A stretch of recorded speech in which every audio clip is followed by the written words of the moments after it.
here, and I'm back to talk about taking a break to slow down. You know the drill. Grab your pencil, grab something to write on, grab something to drink.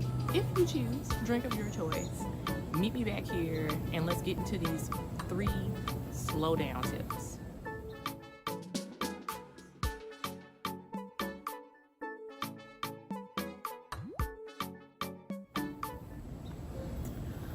All right, so I have been having a whole situation this weekend where I'm recognizing the power of slowing down, and it's something that I have dealt with in my past. I think I talked about the anxiety that I experienced during COVID, not understanding what it was, and just dealing with that whole mess of things. But embedded in that teaching was via therapy and journaling and other things was a lesson on recognizing signs from when I needed to slow down. And that has really kind of been on repeat in my mind these past couple of weeks as my job has gotten busier. School has started back, and just life has just been on this roller coaster of things. And I found myself almost unknowingly utilizing some of these steps, and then kind of having an aha moment this weekend of like, oh, you're automatically putting those slow down principles back into play. So I wanted to share some things for you. Hopefully it's helpful. Maybe you have some stuff that you have done to slow down and you want to share that in the comments. I would greatly appreciate it. Let's kick things off. How to take a break to slow down. Number 1, make yourself rest. Make yourself rest. During the height of the pandemic, I got to a point where I was only getting 3 to 4 hours of sleep. I had just huge amounts of anxiety. I had never experienced anxiety before.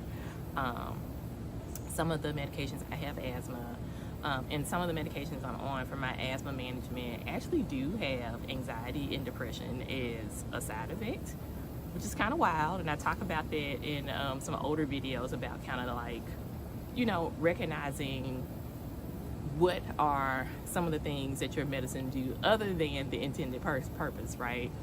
Some of the side effects, because a lot of times we're walking around with stuff that are the side effects of things that we're taking to help us with other problems.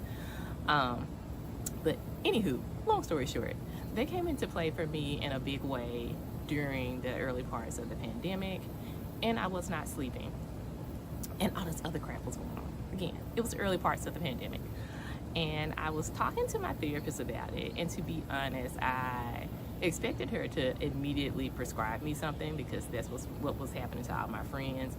I'm not a big prescription drug girly, and my therapist knew that, and I'm so appreciative to her because her first thing for me was that she wanted me to take my Saturdays, and instead of jumping up immediately at like 6 o'clock, 7 o'clock, as I have been known to do, I've been one of those people that just always felt like I had to be like this busy person, always doing something, up and at 'em with the sunrise, get this extra work done, work on the side business, work on this, go run and do all the errands, up early in the morning.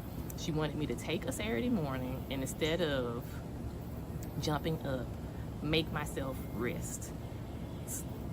Sleep, of course, was an issue, and she was like, well, rest is not about sleep, but I want you to make yourself rest. I want you to kind of teach your body to slow down and document those feelings. We had like a follow-up therapy appointment the following week, so I could tell her like the emotions I was feeling and things like that. But she had me do this for a couple of weeks, and again, she was not anti-medication. She was like, we're just going to see how this goes, and then maybe we'll have some conversations about if a medication would be a good fit for you after this. But her plan worked once I got through that first time, because the first Saturday I did, it was horrible.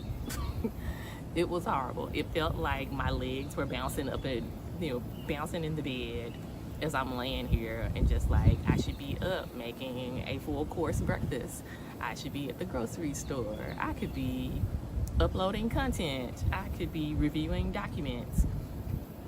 And just instead of making myself sit there, right? Because that's what rest is. A lot of times we don't slow down because we never make ourselves stop. We don't slow down because we never make ourselves stop. And sometimes you have to make yourself stop. You have to make yourself rest. And so I found myself doing this the past couple of weekends. The first time it was unintentionally. And the second, this weekend, I recognized like, oh, you're making yourself slow down, because I have been in a season of overwhelm. I love my job. I love the work that I'm doing. I'm at a particular point right now in the year where things are super busy, and it's starting to weigh on me a little mentally, just like this overwhelm. And so for the past couple of weekends, I have just kind of made myself sit in bed. Like, there's been a part of me like, oh, get up, go to the grocery stores before it gets busy on Saturday. And I've caught myself before I've gotten up and just been like, no, you're gonna lay here. And I laid there. Last weekend, I stayed in bed until like noon. And it was great. I literally just read a book, watched videos on YouTube. And when I tell you, afterwards, I had the best Saturday. All right, number 2, taking a break to slow down. Make yourself focus on the priorities. Another great piece of advice that my therapist gave me was that anxiety in its essence is basically thinking about the future when you should be focusing on the present, the right here, the right now. And I also think that's a great part of how we catch ourselves when we really need to be slowing down. I caught myself this morning. I was running errands, but got back home, was super hungry, but instead of trying to focus on the priority, which should have been feeding myself, I immediately started grabbing all this stuff out the fridge, because I was like, I can make the green juice for the week, I can do some other meal prepping, and try to do like my breakfast. And immediately, the light rain has started. Immediately I caught myself and I was like, this is not what I'm trying to do. This is not me slowing down. This is all right, y'all. I'm back again. This has been an all-day endeavor trying to record this one video. It's going to be better before we do next week's video. I am going to work this out. I feel like my phone is rebelling against me because it wants me to upgrade. But you know what? We're slowing down. We're going to figure it out. We're going to stay calm. All right, number 3. Take a break to slow down. Get in touch with your body. Get in touch with your body. All right, so I told you work has been so busy. A lot of my colleagues have all been talking about this. We've been working on this big project. And it was getting busy for me. So 2 things that I did, because I was starting to feel out of my body. What does that mean? That I wasn't in touch with sleeping well. So I was feeling tired and things all the time. I was waking up in the middle of the night, or couldn't go to bed even though I was exhausted. Could not go to sleep. Was up until like midnight or 1 o'clock, which is this unusual for me. I have asthma. I've said that probably like 5 million times this video. So I was noticing breathing issues and some anxiety started to just crop up. So for me, that's all signs that I was out of sync with my body and in my body. So for me to get back in touch with my body, one of the things that I did a couple weeks ago was jump back into restorative yoga. Restorative yoga is a very gentle form of yoga.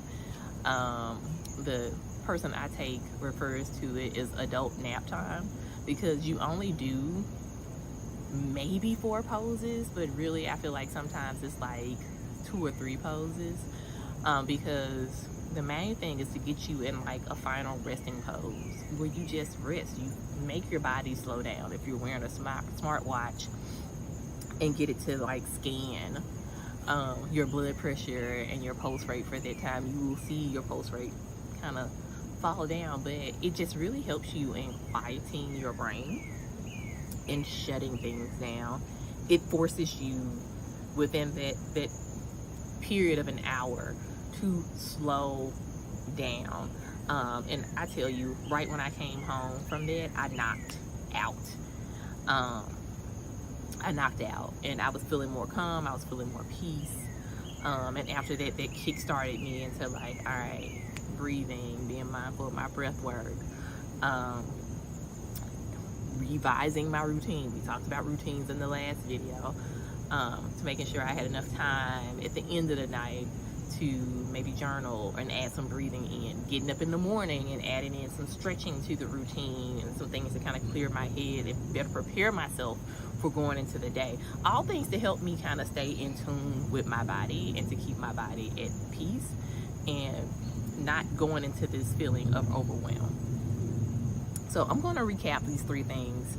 3 ways to take a break to slow down. Number 1, make yourself rest. Number 2, make yourself focus on the priorities. Number 3, get in touch with your body. I'm sorry that we've had so many technical difficulties with this video, but I hope you still like it. Thank you for watching my channel. Drop a comment with ways that you slow down, because I might be using some of those. Life is stressful. Until next time, find a little time to take a break.